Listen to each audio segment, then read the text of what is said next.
Muy buenas noches, amados hermanos y amigos, que el Señor me los continúe bendiciendo de una manera muy especial en este hermoso día 25 de noviembre del año 2021, el año de la sobrenaturalidad divina más allá de los límites.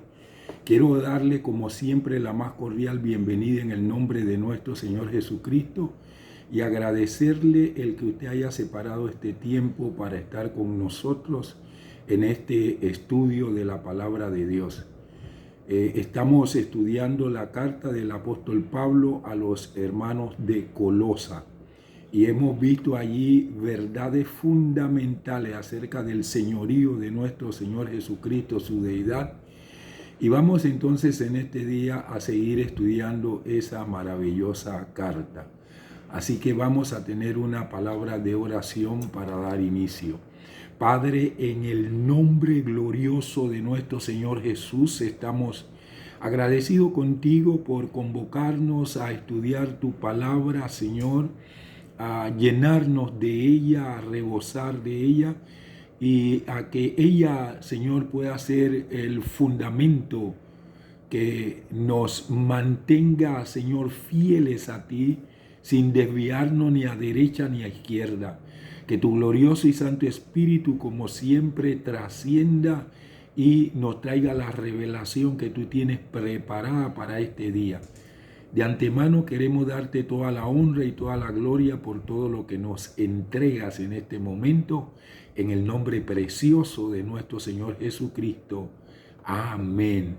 Bien, mis amados hermanos y hermanas, el tema que le quiero compartir en el día de hoy se llama Arraigados en Cristo, y estamos ya iniciando el estudio del capítulo número 2 de la carta del apóstol Pablo a los hermanos de Colosa.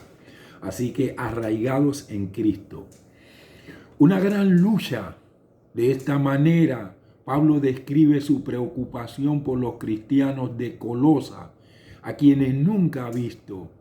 Menciona a otros también, entre ellos los de la Odisea y otros con los cuales tampoco ha tenido contacto personal.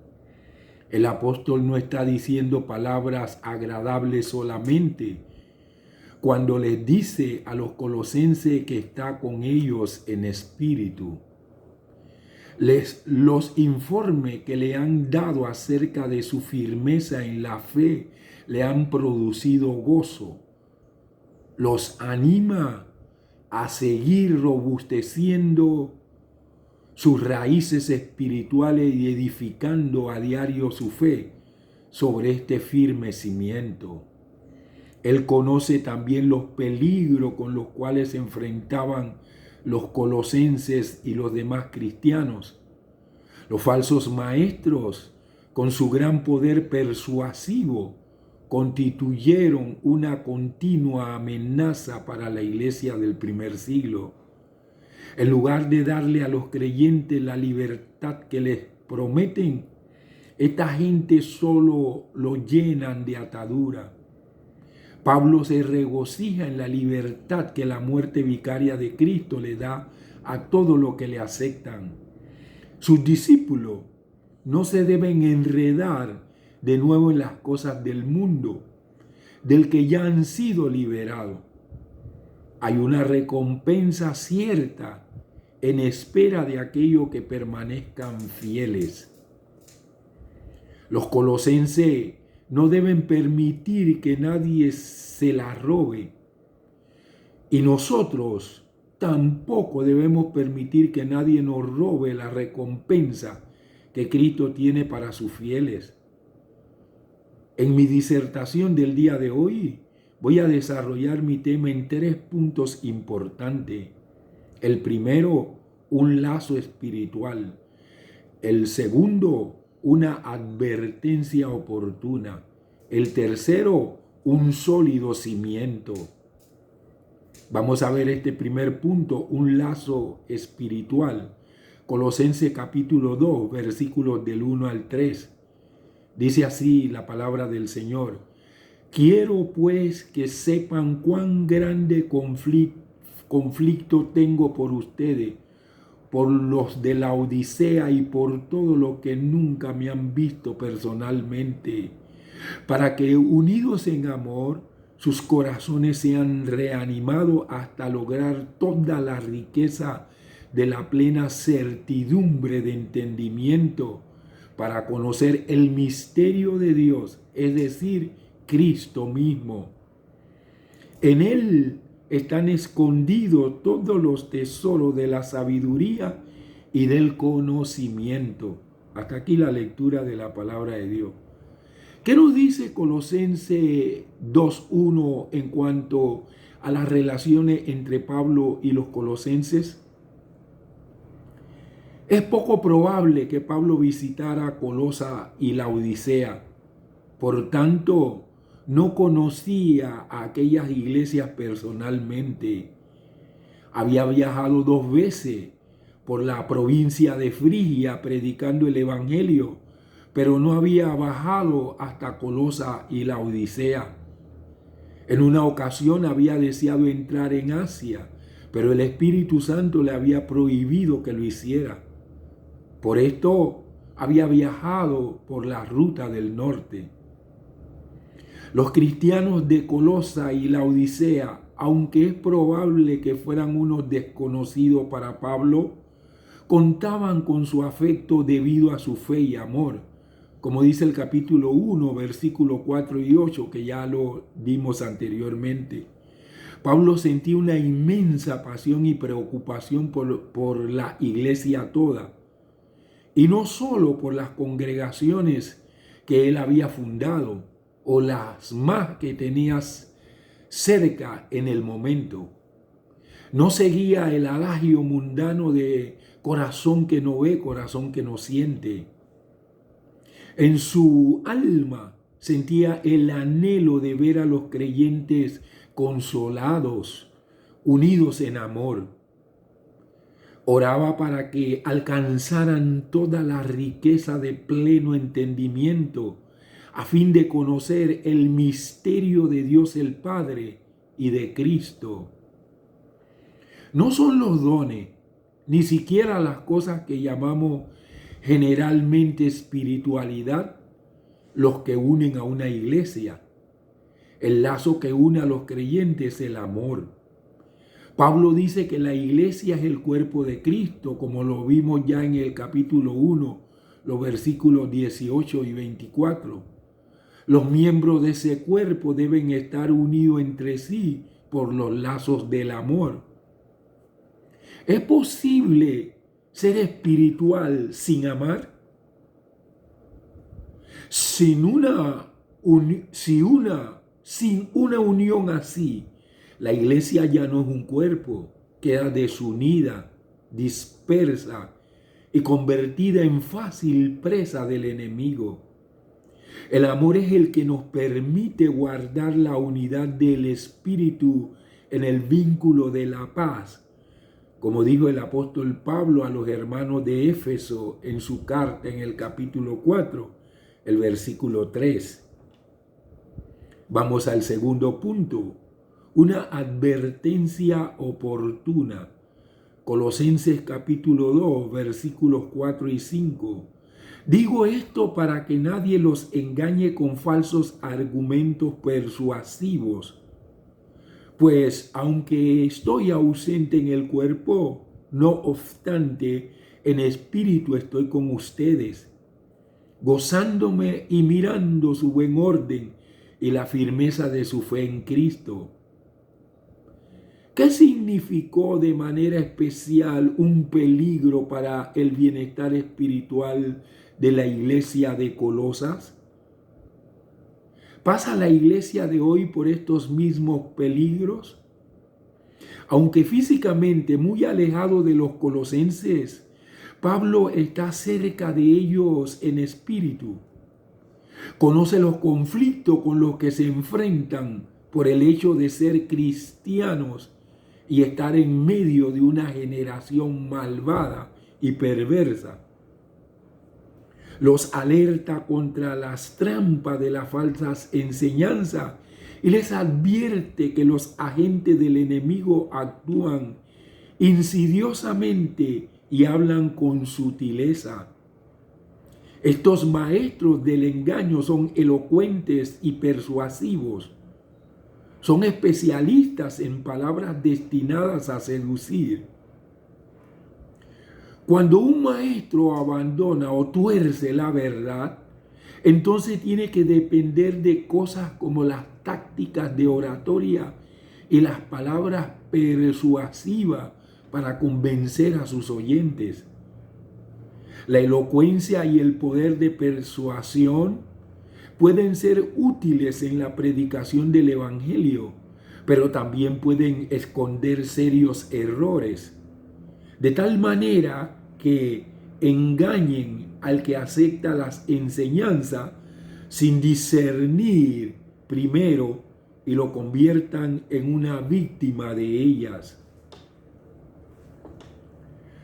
La consecuencia es que muchos siguen a personalidades humanas en vez de seguir al Señor. Todo lo que oímos debemos evaluarlo a través de la palabra de Dios y el testimonio del Espíritu Santo. ¿Cómo podemos probar alguna de las doctrinas y filosofías que abundan en el mundo actual? Todas las doctrinas y filosofías deben ser confirmadas por la palabra. Las doctrinas centrales deben tener el apoyo de varios versículos y no de uno solo aislado. Otras pruebas que se pueden aplicar también son las siguientes. 1. La prueba del tiempo. Muchas modas y sectas nuevas solo duran por un poco de tiempo. La verdad permanece para siempre. 2. La prueba de la práctica. Las doctrinas ciertas deben demostrar que funcionan en situaciones prácticas. La experiencia debe demostrar que son correctas. 3. La prueba del consenso general. La verdad puede ser hallada en el consejo y el consenso del grupo. Vamos al tercer punto, un sólido cimiento. Colosenses capítulo 2, versículos 6 y 7. Por tanto, de la manera que han recibido a Cristo Jesús el Señor, así anden en Él, firmemente arraigados y sobreedificados en Él, y confirmados por la fe, así como han sido enseñados, abundando en acciones de gracia. Pablo reconoce la firmeza de la fe que tienen los colosenses en Cristo. Firmeza quiere decir que es inconmovible. No solo han creído, sino que siguen creyendo, y el apóstol los exhorta a continuar en la fe. Leemos que después del día de Pentecostés, los creyentes perseveraban en la doctrina de los apóstoles, en la comunión unos con otros, en el partimiento del pan y en las oraciones, como dice Hechos 2:42. En 1 Corintios capítulo 15, versículo 58, Pablo escribe lo siguiente: así que, hermanos míos amados, estad firmes y constantes, creciendo en la obra del Señor siempre, sabiendo que vuestro trabajo en el Señor no es en vano. Recibir a Cristo solo es el principio. Después nuestra vida debe corresponder a nuestra profesión de fe cristiana. De la manera que han recibido al Señor Jesucristo, anden en Él, como dice el versículo 6. Pablo les dice a los colosenses que su vida cristiana debe estar de acuerdo con las enseñanzas que han recibido. La realidad espiritual de Cristo se debe reflejar en su manera de vivir.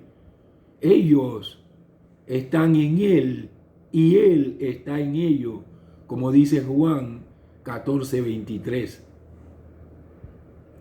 Les presento algunos versículos que nos dicen cómo debemos caminar en Cristo. Por ejemplo, Romanos 6:4 dice que debemos caminar en novedad de vida. Segunda de Corintios, capítulo 5, versículo 7, dice que debemos caminar en fe. Gálatas 5:16 dice que debemos caminar en el Espíritu. Efesios 4:1 dice que debemos caminar como es digno. Efesios 5:2 dice que debemos caminar en amor. Efesios 5:15 dice que debemos caminar con sabiduría. Primera de Juan 1:7 dice que debemos caminar en luz. Primera de Juan 2:6 dice que debemos caminar en Cristo. Segunda de Juan 4 dice que debemos caminar en la verdad. Segunda de Juan 6 dice que debemos caminar según los mandamientos de Cristo. O sea que la palabra del Señor nos marca a nosotros la manera como debemos caminar. No podemos obviar ninguna de estas formas. Qué maravilloso que está delineado el camino que nosotros debemos seguir. Es el camino que abrió Cristo cuando dijo: yo soy el camino, la verdad y la vida, y nadie viene al Padre si no es por mí. Tenemos que aprender a caminar, y cada uno de estos versículos, a través de ellos podemos hacer un diagnóstico de cómo anda nuestra vida, porque Dios quiere que caminemos bien. Así como el poderoso roble hunde profundamente sus raíces en el suelo, también el creyente debe estar firmemente enraizado en Cristo. Esto es básico para el crecimiento y el progreso cristiano. Nunca podremos insistir demasiado en la necesidad de llegar a estar confirmados en la fe. En la parábola del sembrador, Jesús describió a los que reciben el Evangelio y al parecer comienzan bien. Sin embargo, como la semilla que cae en terreno pedregoso, algunos no tienen raíces y se apartan de la fe durante los tiempos de prueba.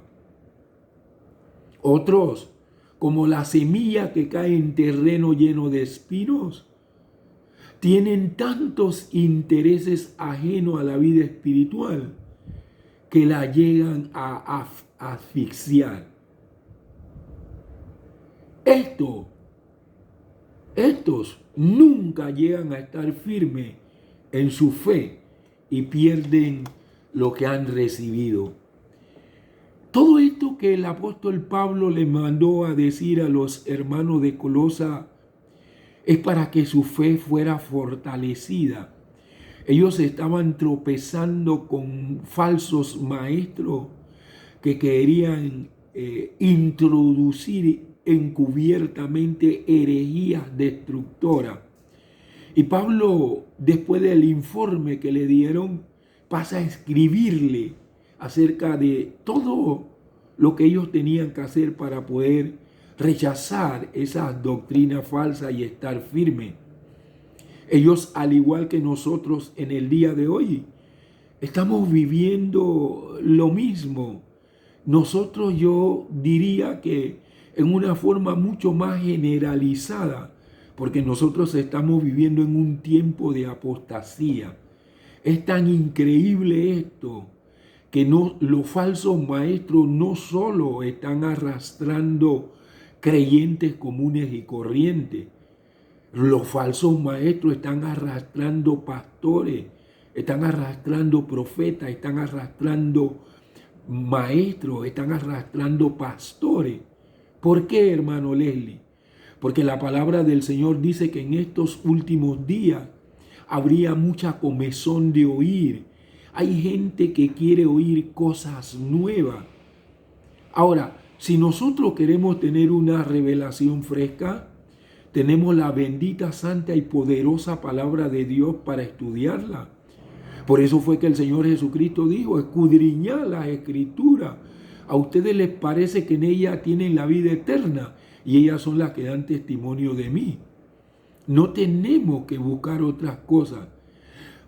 Ahora nos quieren envolver con enseñanzas del Antiguo Testamento.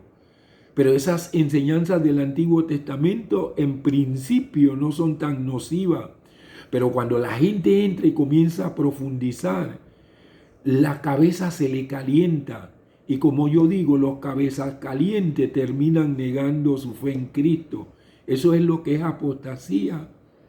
Negar la fe que un día tú profesaste. ¿Cómo es posible que haya creyentes, que haya ministros, que haya incluso hasta apóstoles que en el presente dicen que lo que ellos enseñaron era un error? ¿Te puedes imaginar eso? El haber estado bajo un maestro que ahora ellos dicen que lo que enseñaban era un error. Dios mío, que el Señor nos guarde, amados hermanos. Lo que necesitamos en este tiempo es mucho discernimiento de espíritu. ¿Saben por qué? Porque los falsos maestros vienen en nombre de Cristo. El Señor Jesucristo dijo, y muchos falsos profetas se levantarán y a muchos engañarán. Vendrán en mi nombre, no vienen en contra del nombre de Cristo. Vendrán en mi nombre, con parte de la verdad, pero llena de levadura, leudada. Y una verdad llena de levadura, leudada, se convierte en iniquidad. Porque la palabra iniquidad es cuando se tuerce la verdad. Y hay enseñanzas que tuercen la verdad. Por eso es necesario que nosotros, nos preparemos en cuanto al conocimiento de la palabra de Dios. No podemos dejar de estudiar. Yo jamás me atrevería a decir, ya yo lo sé todo. Yo tengo que seguir aprendiendo y aprendiendo y tengo que seguir escudriñando la palabra de Dios y tengo que seguir compartiendo la palabra de Dios. No un solo tema. No. Hay una fiebre también que de repente le entran a los ministros de tomar solamente una parte de la palabra de Dios. Es como si yo tomara nada más y ahora solo voy a hablar de lo apostólico. No, a mí el Señor cuando empezó la pandemia me dijo que yo tenía que enseñar doctrina. Y voy para 2 años de estar enseñando doctrina. Yo le hablo cuando paso por el estudio del libro de los Hechos o paso por el estudio de la carta del apóstol Pablo y contiene lo apostólico y lo profético, lo resalto, pero Dios me mandó a enseñar doctrina, porque nosotros le podemos enseñar mucho de lo apostólico y de lo profético a los nuevos creyentes, pero si nosotros no lo cimentamos, que ellos arraiguen, profundicen sus raíces en el conocimiento de la persona de Cristo, cualquier viento de doctrina se lo lleva. Háblele nada más de los temas que tienen que ver con lo apostólico y lo profético y no profundice en doctrina para que usted vea qué es lo que va a pasar con los creyentes. Van a ser arrastrados. ¿Sabe qué es lo que dice el libro de los Hechos en el capítulo 2, el versículo 42? Que los hermanos de la iglesia de Jerusalén permanecían en la doctrina de los apóstoles. ¿Qué dice? Habla de la doctrina. ¿Cuál es la doctrina de los apóstoles? Todo lo que ellos recibieron relacionado con la persona del Señor Jesucristo. ¿Usaban los apóstoles el Antiguo Testamento?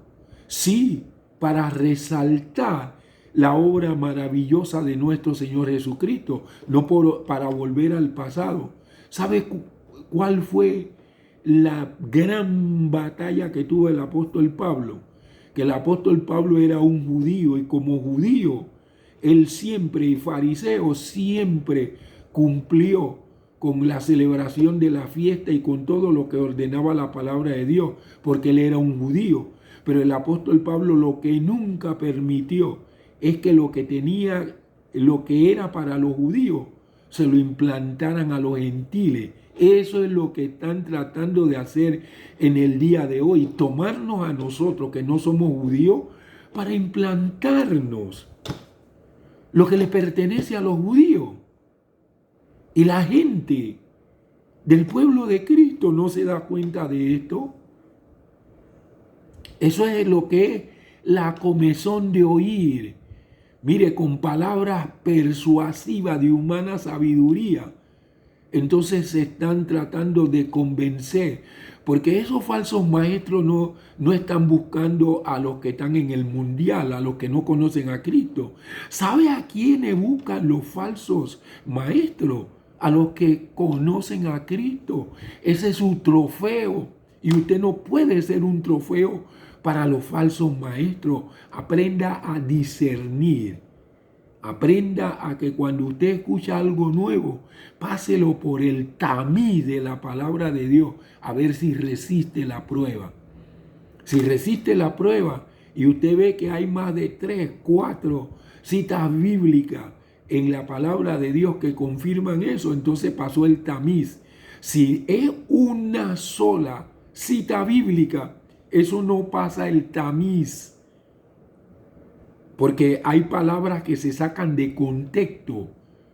Entonces, si usted oye que le están dando una revelación de un solo versículo, usted tiene que tomar ese versículo y ¿sabe qué tiene que hacer?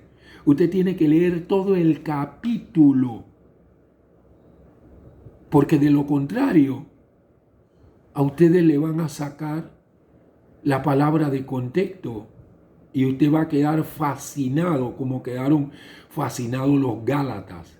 Mis amados hermanos y hermanas, hijos e hijas, vivimos en los tiempos que el apóstol Pablo profetizó por el Espíritu que serían tiempos peligrosos. Así que usted permanezca firme como los hermanos de Colosa y rechace toda falsa doctrina y usted prepárese en el conocimiento de la palabra de Dios para que pueda discernir cuando se envían esos dardos de falsa doctrina. Vamos a orar. Padre, en el nombre precioso de nuestro Señor Jesucristo, queremos darte gracias por lo que tú nos entregas en el día de hoy. Al igual que Pablo advirtió a los hermanos de Colosa, tú nos estás advirtiendo a nosotros para que podamos permanecer firmes y que nadie se robe la recompensa que tú tienes preparado para los fieles. El Señor Jesucristo dijo, Padre, que los que perseveran hasta el fin, esos serán salvos. Ayúdanos pues a perseverar hasta el fin y danos un discernimiento tal por la trascendencia de tu Espíritu Santo que podamos descubrir, Señor, las falsedades, la iniquidad, cuando se tuerce tu bendita, santa y poderosa palabra. Te encomiendo el corazón y la vida de todos los que han escuchado esta disertación en el día de hoy. Señor, solo dependemos de ti. No podemos nosotros solo.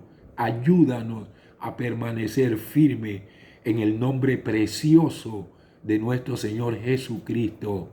Amén y amén. Bien, mis amados hermanos y hermanas, hijos e hijas, que el Señor me los continúe bendiciendo de una manera especial. Si Dios así lo permite, quiero volver a estar con ustedes el día domingo a las 5 de la tarde cuando seguiremos estudiando el libro de los Hechos del Espíritu Santo. Mientras llegue ese tiempo, que el Señor me le bendiga, le guarde, le prospere y le cubra de una manera muy especial. Es el deseo de mi corazón. Saludos y bendiciones.